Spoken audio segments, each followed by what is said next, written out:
Okay, welcome everybody. Welcome to Money Portal, 29 days to transform your relationship with money. Practical, thoughtful, and deep approach to let go of your money frustration and jump in the driver's seat. I'm glad you made it.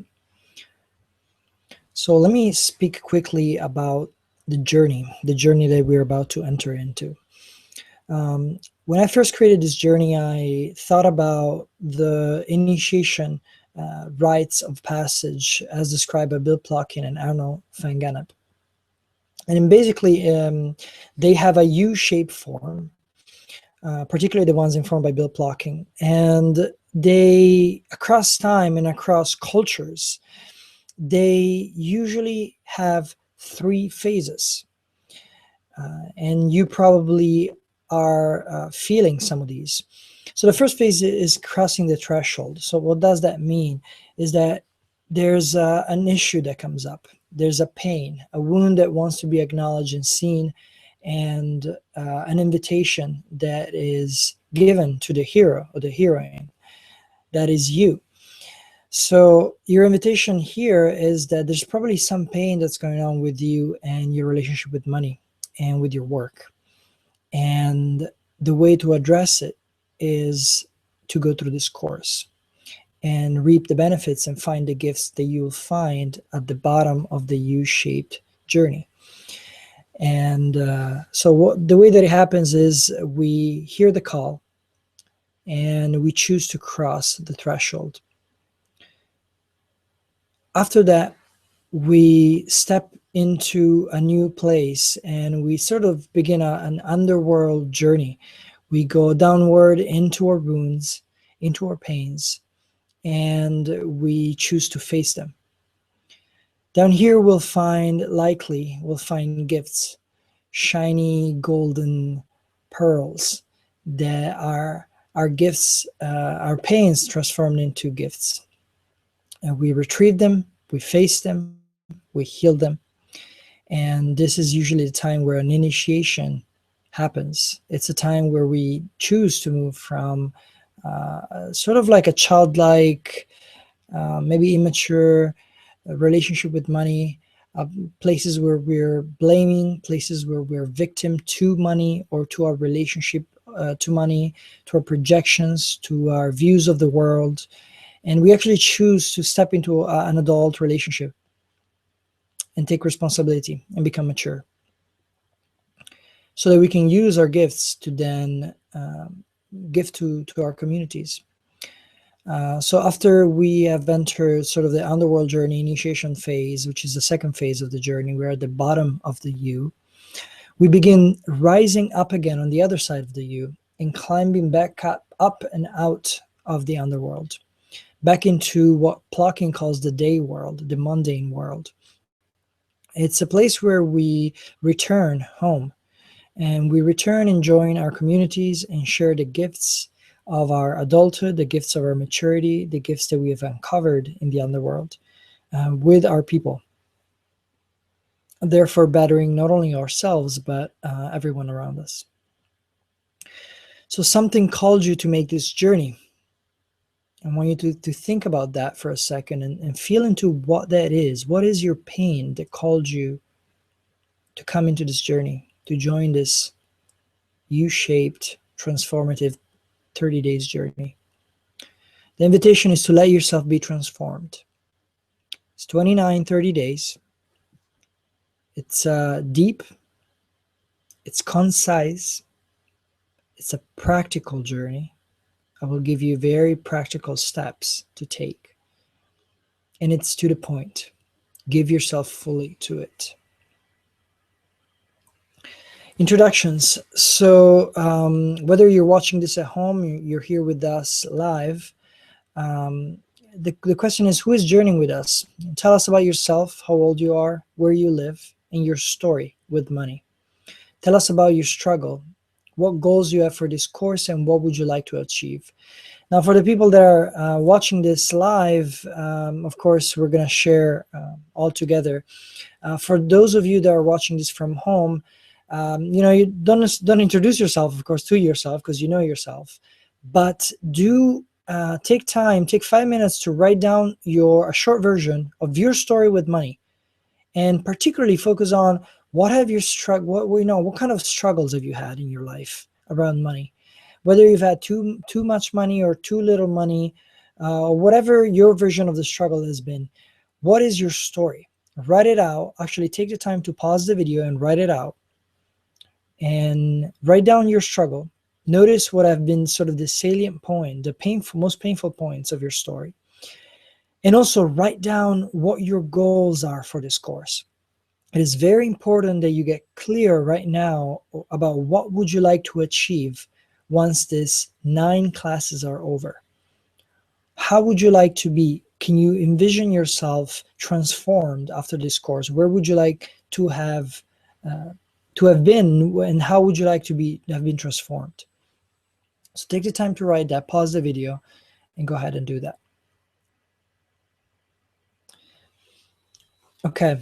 Next thing is important that I always call in any of my classes is a phase of ceremony. It feels incredibly important to both create community for the people that are taking the course live, but also for those of you that really want to set a clear intention and feel that deeper support of soul. So I want to invite you to light a candle. If you don't have a candle around you, imagine one. Just conjure a candle up in your imagination. Feel free to close your eyes. And as you light this candle, I want you to sort of drop into the space of your heart. And so bring your awareness into your physical heart. And just take a couple of breaths there. Just notice your beating heart. Notice that there's a space right behind your heart. Take a couple of breaths there.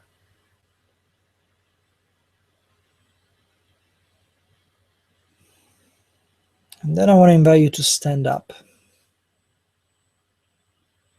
Just feel your feet on the floor, grounded, strong, rooted. Still with your eyes closed and hearing your beating heart. I want you to begin connecting with your ancestors. Feel them behind you, their hands on your shoulder. So you can imagine right at your back your grandmother, your grandfather, your other grandmother and grandfather. And then behind them, I want you to imagine your great-grandparents. And then behind them, your great-great-grandparents, and so on. Your great-great-great-great-great-great-great-great-great-grandparents. A line of thousands of people, of ancestors with faces and hands and wrinkles similar to yours. Each one with their hands on each other's shoulders, all the way leading up to you. And feel that you're supported, that you're the product, you're the fruit, you're the seed and the fruit of thousands of loves, thousands of people surviving and making it through so that you can live now. You can be alive. And now at your sides, so keep your eyes closed, your feet rooted, your heart beating. At your sides, I want you to feel your guides supporting you. Whatever you envision as your guides being, they could be spiritual guides. Some people call on to angels or certain energies or certain beings. Some people call on to nature, the spirits of nature, the water, the trees, the mountains, the land herself. Some people have other spiritual guides. They could be your human teachers, other teachers that you have, other guides that you have, friends even. Feel them at your sides, your left side and your right side, supporting you in this journey. And ask for their help and support. And then in front of you, I want you to sense and to envision children, hundreds and hundreds of children, a line of people, of young people coming from you. And I want you to peek into their faces and see their looks, and notice that you're doing this for them, so that you can clear the wounds that no longer serve you and be more present and more mature and adult and healed and whole, so that you can serve your community and the future generations. Okay, now in front of you, I want you to imagine a door. It could be a wooden door, a metal door, big door, small door, just big enough so that you can pass through it. Now, at the bottom of this door, there's a line, right? A line that goes from left to right, a parallel line to your body. And in a second, you're going to cross that line. You're gonna step through that door and officially join this journey, cross the threshold with intention. So again, I want you to focus, bring the focus down into your heart again. And as you breathe in your heart, when you feel ready, with your intention of why you're doing this, take one step, one conscious step, and cross the threshold into this journey.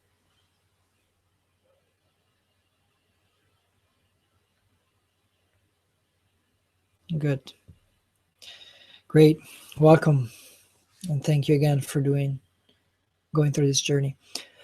Before we begin, I want to acknowledge a few of the teachers that have inspired a lot of this course, and some of the material comes directly from them.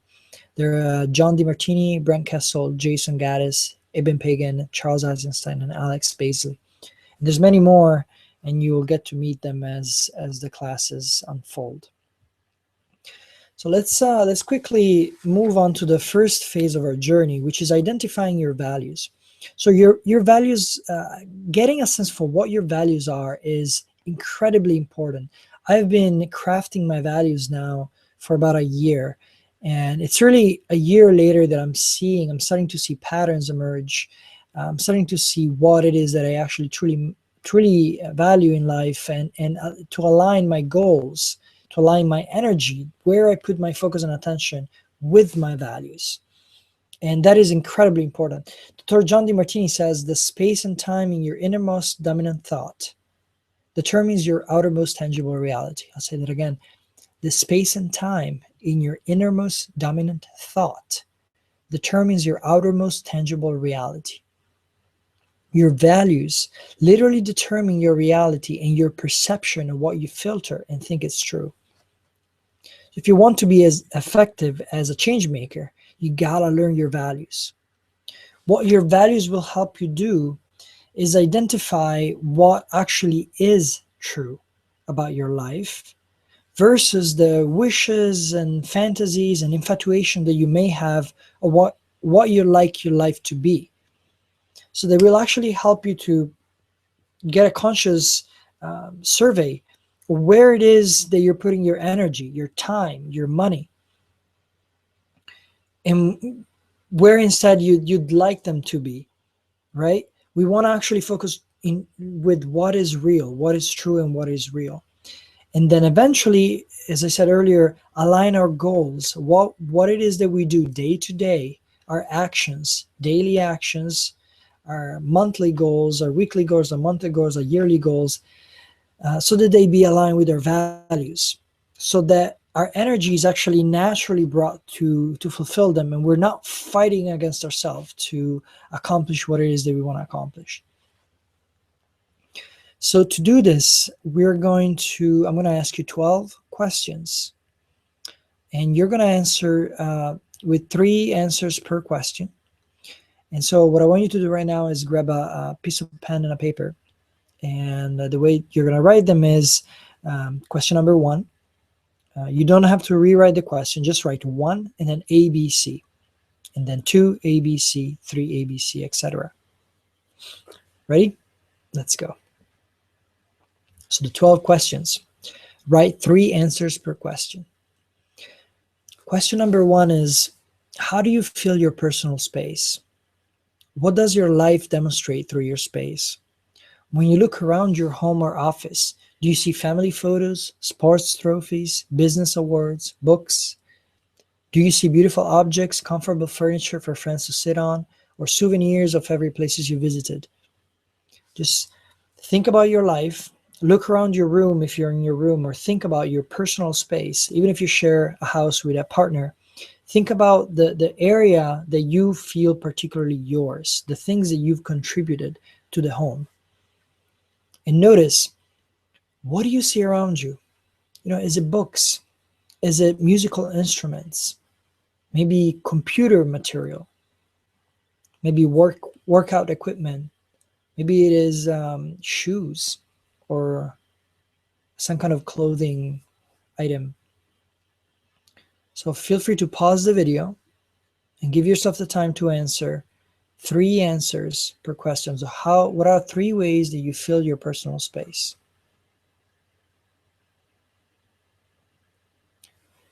Okay, question number 2 is, how do you spend your time? Always 3 answers. See, people always make time for things that are really important to them and run out of time for things that aren't. You always find time for things that are really important to you. Somehow you figure it out. If you think about, let's just say that you discover that you highly value your partnership. And maybe you notice yourself, you're doing something, you're really tired, and then your partner calls you up, and maybe you only have 15 minutes to meet with them, but you run across town just to be with them for those 15 minutes. While instead for other things, maybe taking out the trash or other mundane things you don't care about, you don't value, you clearly don't find the time for. So we always have the time for things that we truly value. So what are 3 ways that you spend your time? Again, pause the video to answer. Number 3 is, how do you spend your energy? How do you spend your energy? And where do you get your energy? You always have energy for things that inspire you, the things that you value most. In which 3 ways do you spend your energy, and where do you feel energized? So here I want you to think about those places where, imagine yourself coming home after a long day of work and you're tired, and then maybe you value friendship with a particular friend, or a particular event, a concert or something, and notice that you always have time, to get all dressed up even after a long day of work, and go to that concert, go to that game, meet with that person. Because these are places where you do spend energy, but you also get energy. You always find energy.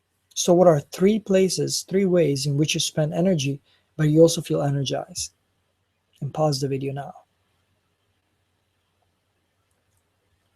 Number 4 is, how do you spend your money?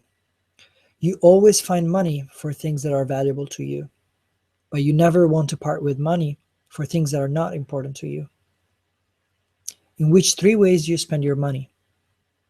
Again, similar to the previous questions, if you look at your life, you scan your life with your mind, you're going to start seeing patterns. And maybe you notice that you always find money to buy that one book, the particular book, or the new book of that particular author, or you always find money to go to the movies, or whatever it may be. You always find money to buy organic food, or gluten-free food, or whatever your thing is. In which 3 ways do you spend your money? And pause the video now.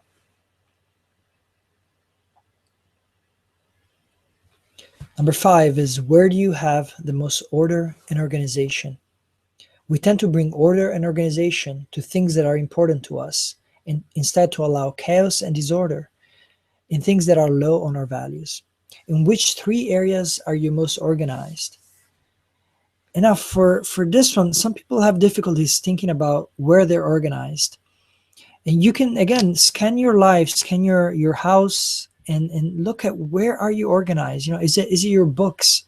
Maybe all your books are ordered in alphabetical order, or by color, or by theme, by topic.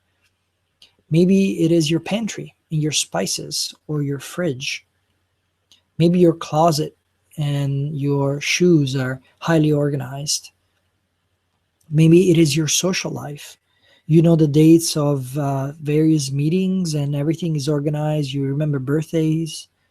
Maybe it is your romantic relationship and your sexual life that is feels highly organized. It could be your spiritual life. Another thing could be potentially your mental life, your sort of creative, artistic organization. It could be your finances, or even possibly your physical health. Maybe you have a highly organized workout schedule and you don't miss a day, or a yoga schedule. So again, in which three areas are you most organized? And pause the video now. Good. Now at this point, question number 6, you're going to start seeing patterns emerge. And this is good. If you notice that you start repeating yourself, this is good. It's pointing to patterns that your life is already showing you. So where are you most reliable, disciplined, and focused? You never have to be reminded from the outside to do the things that you value the most. You're inspired from within to do those things, and so you do them. In which three activities and areas are you most reliable, disciplined, and focused? So for this question, I really want you to think of what are those things that you spontaneously do, that you really don't have to be told, by mom to, hey, go take out the trash.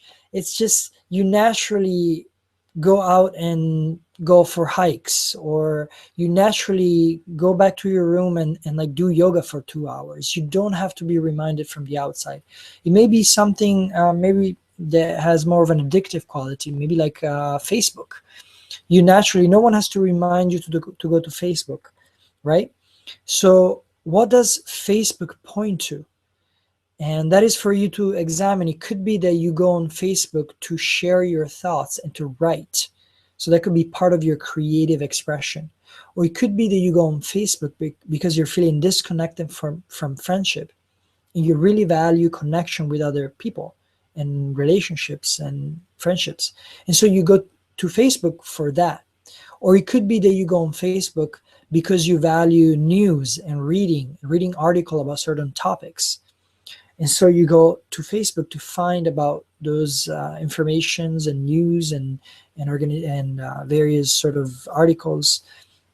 So where are you most reliable, disciplined, and focused? Places where you don't have to be reminded from the outside to do them, but you just naturally do them. And when you do them, you're incredibly focused and disciplined. And pause the video now. Number 7 is, what do you think about and what is your most dominant thought? So here I'm talking about your most common thoughts about how you want your life, thoughts that show you slow or steady evidence of actually bringing to fruition. So notice about what you think about throughout your day, in the past week and the past month. What do you notice yourself thinking about? Not self. I don't want you to think about self-negative, sort of self-defeating things. What's the other stuff that you notice yourself constantly thinking about? What do they point to? So what are 3 most dominant thoughts that you have? And pause the video now. Number 8, what do you visualize and realize? This is a similar question to the preceding one. But here I'm asking what you visualize for your life that is slowly but surely coming true. What are some of the visions that you have and that you've had possibly for a while that you're noticing you're taking steps, practical steps on? What are 3 ways you visualize your life? And pause the video now. Number 9, what do you talk about in social settings? What are the topics that you keep wanting to bring into the conversation that nobody has to remind you to talk about? What subjects turn you into an instant extrovert? What are 3 things that you speak about in social settings? So think about, maybe you're feeling shy that night and you're going to a party and a couple of friends, new people approach you, and they look really friendly, and you guys start talking, and then suddenly they speak about something, they mention a topic, and you suddenly turn into an extrovert, and you're engaged and excited and alive, and you just can talk about this stuff for 2 hours. What are 3 things that you speak of in social settings? And pause the video now. Number 10, what inspires you? Who or what inspires you now? What has inspired you in the past? What is common to the people who inspire you? So here I want you to write 3 of your heroes. And as you're writing the names of your heroes, I want you to think about themes. What do these heroes embody? What kind of qualities do they live into? Are they, for example, activists for a particular social cause? Are they environmentalists? Are they writers? And maybe their quality is that they always speak truth to power, and they use their pen as their sword. Are they singers or actors or actresses? Who are they? Notice qualities and themes. And pause the video now. Number 11, what are the most consistent long-term goals that you have set?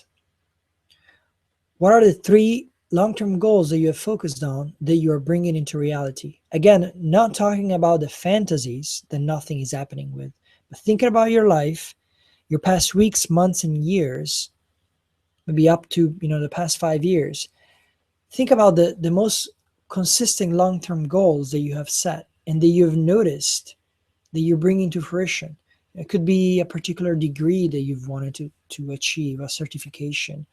It could be wanting to live in a certain place or with a certain people, maybe creating a type of relationship that you have, creating a business or a certain level of income. What are for you 3 most consistent long-term goals that you have set? And pause the video now. Question 12. What do you love to learn and read about the most? So what are the 3 most common topics you love learning or reading about the most? What are the 3 things that you love to learn and read about? So again, look at your bookshelf if you have one. You can think about the most recent books you've read and notice what are the themes that start to emerge. Are they cooking books? Are they massage books? Are they activism books? Are they psychology books, self-help books? What do you love learning and reading about? Think also about what do you notice yourself day to day reading about? Again, on the Facebook example, people post things all the time, all day, but there are few links that you click on, and maybe there are a few links or videos that you repost. So what are those topics that you love to learn and read about? And you can pause the video now.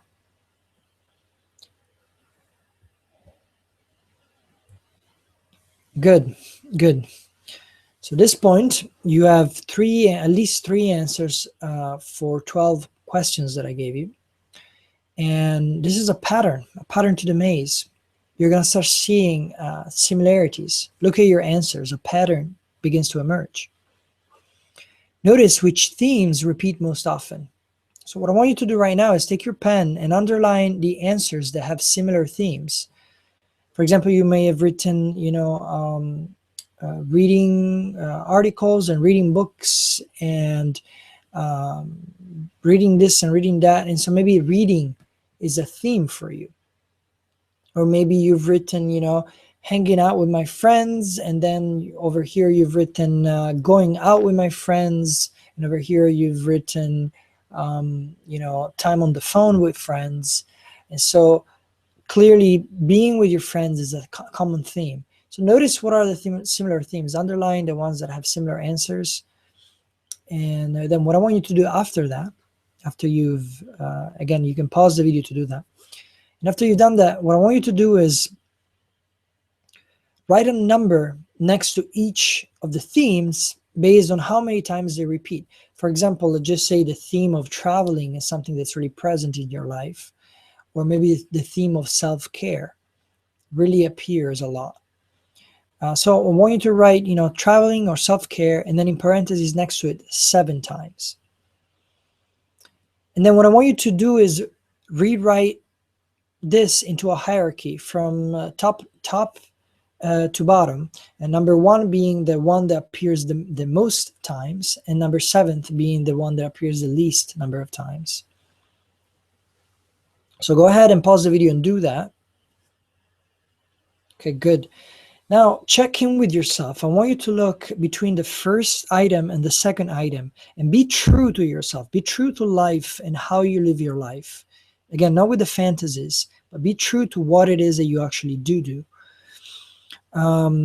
So between the first item and the second, which one do you usually go the most towards, most often?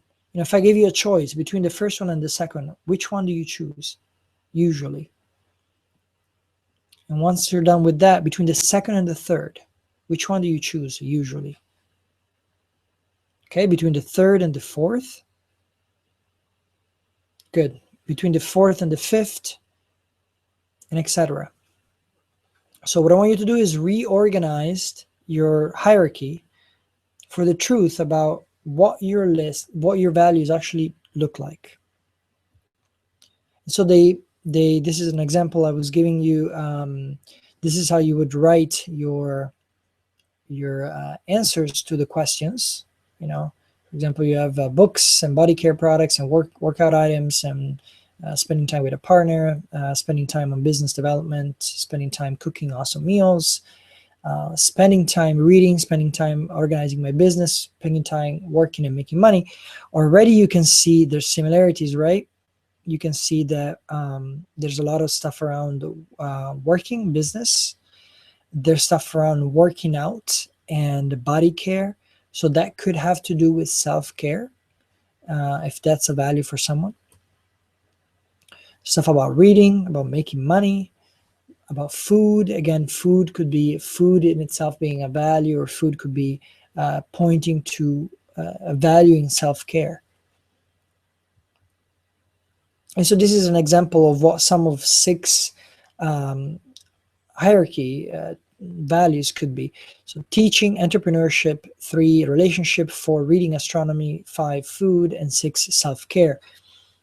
Now this is incredibly enlightening once you do this a few times. Again, I've been doing it for a year, and really I'm starting to see patterns of things that repeat over and over and over again. Now your values will shift throughout time, normally and naturally. Values usually indicate a point where our deepest pain is, our deepest wound is. And because we have a wound in a certain place, we spend energy and time in healing that wound unconsciously. And so we become really good at that particular area. So it may be that, maybe your relationship or your work, you've been wanting to work, you felt really frustrated working for other people, and you've had a lot of great visionary ideas. And so you spent a lot of time, there's a lot of wounded pain around that. And so you spent a lot of time on entrepreneurship and sort of becoming the greatest version of yourself in your work life, in your entrepreneur adventures.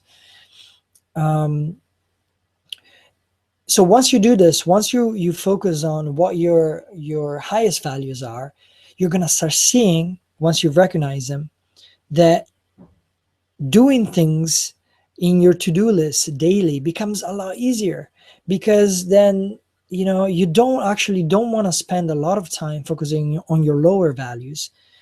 Those things you want to delegate to others. So for example, if food is not a high priority to you as much as teaching or entrepreneurship or your relationship with your partner is, you may actually want to delegate food to others. That could be going to buy food at Whole Foods instead of cooking it yourself. Or you may want to merge needs, merge values. And so you may want to cook food with your partner so that you're getting your relationship and your sort of food together. Or maybe you have a business venture with your partner where you're teaching and you're also cooking food, and you have a TV show where you're teaching that, and then you get them all under one big umbrella. That's another ways that you can use your values to determine what what work you may want to create for yourself. So this is incredibly enlightening. So after you have this, you can see that you can easily then align and focus on your top 2 or 3 values, and you can focus your goals so that they may meet your top 3 values. And once you do that, you'll just naturally start feeling more fulfilled in your life and happier, right? You can see that happening. You're not fighting yourself. You're not fighting against life. You're just naturally moving with the river of life. You're flowing with the river. Good. I hope that at this point you have a list of your top at least 1 to 5 values, and sort of take time to sit with them, and take time to notice how they unfold in your life. So next up, what I want you to do next is you want to download this app called YNAB, also known as You Need a Budget. I believe it's free for 30 days. When I bought it about a couple of years ago, it was free for 60 days. I don't know if it's still free for 60 days. You might want to check on that. And personally, I've found it to be the best money budgeting app that's been put out there. And this app is really simple. Once you open it, you'll see it. But the idea is, I'm going to use a sort of like a plate example to explain it. Imagine that you have one big bowl where you have all your money, all your income money goes in there, right? Then in front of you, you have 5 or 6 different bowls. And one bowl represents rent, one bowl represents food, one bowl represents clothes, one bowl represents fun and sort of entertainment, one bowl represents gift, one bowl represents giving. So what you want to do is take money out of the big bowl and portion it into the smaller bowls. And all of this is going to be recorded both on your computer through this app and on your phone, and they're synced together, so that when you go out to spend money, to buy food, buy groceries, or whatever it is that you spend money on, you're actually going to have already a preset budget. And it's going to allow you the freedom to say no or yes to certain things or certain events because you've already predetermined the budget. Now that you have your values and you know what's important to you, you actually know where to put the most of your money towards and the least of your money towards, what it is actually that's not important to you. So if, for example, entrepreneurship and building your business and making money is the most important thing to you, and actually, going out with friends and going to movies, you're noticing that it's really not that fulfilling. You actually know that when that opportunity comes up, you can more easily say, no, thank you. I actually rather put my money towards, my entrepreneurial venture. It just creates easy and flow. Now, something great that these guys do also is they help you put aside what they call like a buffer budget, which essentially helps you in a matter of a few months create enough money to pay for the bills that are coming up the next month. And that creates an incredible sort of like cushion breathing room that helps you relax, feel more confident, and it just creates a what do you call it, like a snowball rolling effect. But I really invite you to download this program. Again, it's free for the first 30 days. It's full-on program. You get to use it. They have classes every day, free classes you can take to learn to use it. It's actually really simple, and I highly, highly recommend it. And then last thing I want to suggest is that you follow the principle of pay yourself first. And this is a principle that most of the smart, wealthy entrepreneur use. And the idea is to put at least 10% of your earned income in an account or in a sort of in a budget, in a bowl budget that I was speaking about earlier, only for yourself. You don't touch that money. You let it grow and you value it. And this is done to begin to value ourselves and value the service that we give and that we're paid for. And there's something very interesting that happens once we start doing that. It's like watering a plant, literally. You'll start seeing that the money naturally grows. Again, you're not touching that money. You can have another sort of fund for savings or emergency fund. This is a earned income, pay yourself first principle. You'll see with time, it's only 10%. You'll see with time how it grows and how it shapes your own self-confidence. Okay, homework for this week, for this class, is to notice how these values play in your life. Rewrite the values, post them on next to your bed, post them in front of your computer, post them on top of your desk. You want to see these values and really notice how they play in your life. As I said earlier, values change. So you're likely going to want to redo them in about 3 months. Again, life is shape-shifting constantly, so new things arise. Maybe you birth a baby, or maybe you start a new venture, or maybe a new person comes into your life, or just things shift around. And so, of course, whatever you have a lack of something, you're likely, and if the lack is significant, you're likely to put attention and intention onto it. And so it's likely going to become one of your highest values. So again, in 3 months, you may want to rewatch this video and redo the values and see where you're at. So a last question I want to leave you with is money part of your values? Literally making money, is it part of your values? If yes, why is part of your values? And if not, why not? Why is making money not part of your values? And would you like it to be? Again, feel free after this first class to send me questions through email. And for those of you taking the course live, feel free to post your questions in the Facebook group and start a discussion over there.